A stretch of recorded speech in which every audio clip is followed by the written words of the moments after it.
Hi, welcome to This Week in Ames. I'm Susan Guiasta. On today's show, we'll learn a little bit more about the emerald ash borer.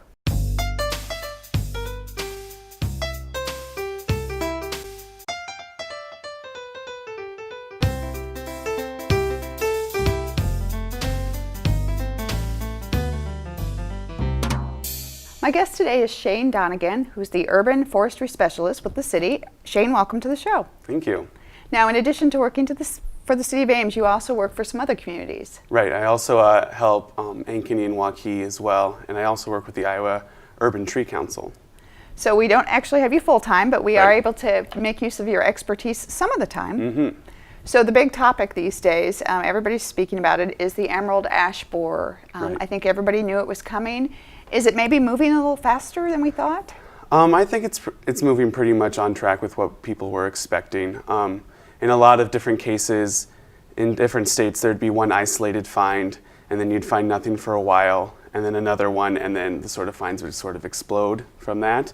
And that's sort of what we found in Iowa as well. It just stayed in northeast Iowa for a really long time, and then they found another find, and then people started finding it all over eastern Iowa, and now it's sort of moving west. So we talk about the emerald ash borer, but I don't know that everybody knows exactly what this is and what you need to look for. Right. So emerald ash borer came to the United States from Asia, and it was found in Detroit.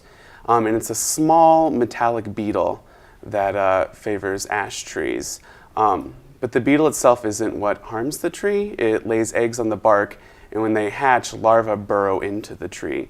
And as this larva eats through the tree and burrows through it, it stops the tree from being able to transfer nutrients up and down the tree, and stopping that nutrient transfer is what slowly kills the tree. So once you've had an infestation and the larvae have been laid, is there any stopping the progression? There's no stopping the progression of emerald ash borer. They tried really hard when they first discovered to try and eradicate it by removing all the ash trees from a certain radius around the place where they found it, but they weren't able to really do that. So now it's just managing it and trying to slow it down, and then trying to recover from it. And to determine that you have emerald ash borer, I think there's some sort of distinctive markings. There's lots of borers, Right. or insects that bore into trees. What makes the emerald ash borer so different? There's several different things that really will let you know if your tree has a problem with that. You can see exit holes are a big one. That's how you know there are larvae in there, and that's when the larva has matured into an adult in leaves. Emerald ash borer leaves a D shape because it's a flat-headed borer, so it has a round belly and a flat back. So when it leaves a D shape. Also, you'll start to see dieback from the top of the tree. There won't be leaves on certain branches, and it'll start coming back as it loses those nutrients. You also might see something we found very indicative in Iowa is woodpecker flecking. So these woodpeckers are looking for the larvae in the tree, and to try and find them, they fleck off bark to try and get closer. So as you look up this tree, you see white flecks along these branches, and that's been a pretty big sign. So I know that we've actually at the city looked at a couple of trees where we thought that emerald ash borer might be present, and it's that D-shaped pattern that they did not find. I guess it really is very obvious if that's what's infected a tree. Right, that's always a pretty big sign. There are a couple native borers that will leave that D shape too. So even when you find that, the only way to know for sure is to remove branches, and then you peel back the bark, and you look for those galleries that the larva ate through the tree. There's this S shape they generally make. So you look for that, and you try and find a larva itself. They're very distinctive looking. So you can't really know, even if you see all those signs and symptoms, unless you find a larva or you find an adult. So we've known that this emerald ash borer was a warning, was coming this direction for quite some time. And over the years, I think the city has developed a plan that I know you've been part of. Right. What does the plan look like? So a couple years ago, the city of Ames hired some interns from Iowa State to do an inventory of all the city-owned trees. So they went around with iPads, and they took all of the city-owned trees that are in parks or city-owned property or in the rights-of-way between like the street and the sidewalk. So they said what kind of tree it is, how big it is, general health conditions, stuff like that. So we took that information, and there's a program called iTree, and you feed all that information into it, and it gives you back the benefits all these trees are giving you. It gives you graphs of the ones that are declining and stuff like that. So you take that information, you look at it, and we've been working on a management plan that helps us guide how we're proceeding. It also lets you know where the concentrations of ash are and if they're declining, so you know which ones to start removing first. Even before it gets here, you want to get rid of the sick ones that are already not doing well, because they'll die quicker once EAB is involved. Now that map I know is available on our website at cityofames.org under the GIS mapping options. Interesting to look at. What percentage of Ames trees are ash trees? It's not a crazy percentage. There are other places that have a much higher one, but the city of Ames does have about over 2,000 ash trees that the city itself owns. And there are many more residential trees that homeowners own. So can you describe an ash tree? How would you know that you have an ash tree if you weren't quite sure in your yard? Or are there identification tools available? Actually, ash is pretty easy to identify. It's one of the easier ones. What really sets it apart is that it has opposite branching. So trees either have opposite branching or alternate. And opposite means the branches are growing right across from each other, and alternate means they're offset. And there are only a couple trees that have opposite branching. And the main ones are either ash or maple. So if it's not a maple tree, it's an ash. Another thing to look for in an ash is that it has compound leaves instead of a simple leaf.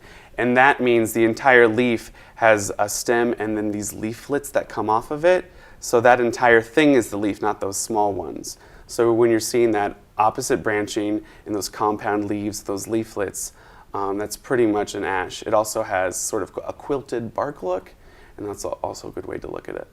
So the city is engaged in inventorying the trees, looking for a plan to address emerald ash borer, including some proactive removal of trees. And some plantings of new trees to replace those that I know we're going to lose. But for the private resident, the person that might have an ash tree in their backyard or front yard, are there recommendations or things that they should be doing now? Since EAB has now been confirmed as close as Boone, I think you might want to consider treatments for your trees. These treatments only work when the tree's still very healthy. After it's declined more than like 20%, the treatment might not be able to save the tree from the emerald ash borer. So those are chemical treatments that you inject into the tree. That's the most effective kind. So there's been talk of ads of special potions, and are there scams out there that you need to be aware of? In any sort of kind of quick, disaster is not the right word, but when this sort of big thing happens all at once in a place, there might be some people coming in and trying to make money off of people like that. So it's important that when you do hire someone to do this, you make sure they have a certified arborist on staff. And the City of Ames on their website has a tree surgeons page with people who have registered with the City of Ames, and it'll tell you whether they have a certified arborist on staff and they all have insurance and liability. And while that's not everyone you can contact, those are people that have registered with the city. So looking for a certified arborist, somebody who has some expertise in trees, it may be a good place to start. Also, knowing there's no quick fix or there's no one-time fix either for this? Right. So even if you do decide you want to treat your tree chemically, you need to do that every year, every other year, or maybe every 3 years, but for the life of the tree. So you have to incur that cost over and over and over again. What some people have been considering is planting a new tree in their yard and treating their old tree until their new tree gets more established and starts providing those benefits that their old tree was providing, and then removing the old tree and stopping treating it. So in your opinion, is emerald ash borer going to eliminate all ash trees, or will some survive? What they've been doing is that there have been programs where people have set aside ash seed and they've put those in vaults to keep them around for, if maybe emerald ash borer goes through and it's gone, we'll be able to repropagate ash and bring them back out. There's also a chance that there's some ash maybe in woodlands kind of hiding that are naturally resistant, and maybe we'll be able to breed those naturally resistant trees. But that'll sort of be hard to say until this first wave of it going through the country is finished. So really the best recommendation, have a plan, decide what you want to do. If you have, depending on the health and age of your tree, Right. there's some decisions that need to be made. Again, you mentioned our website. We have the list of tree surgeons on the website. Are there other resources that people could look towards? The Iowa DNR has a lot of EAB resources on their website. You can just Google Iowa DNR EAB. There's also a website called iowatreepests.org, and that's with the Iowa Department of Agriculture and Land Stewardship, and that has a lot of information as well. Well, I'm sure you'll be kept busy over the next few years dealing with both this issue and other tree issues that come up in Ames. Thank you for stopping by. Thank you.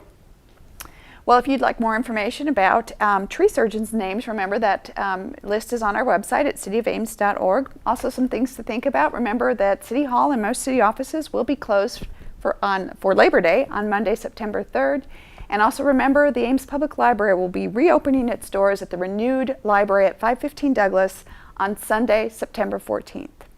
Well, that's our show. Thanks for watching, and tune in next week for This Week in Ames.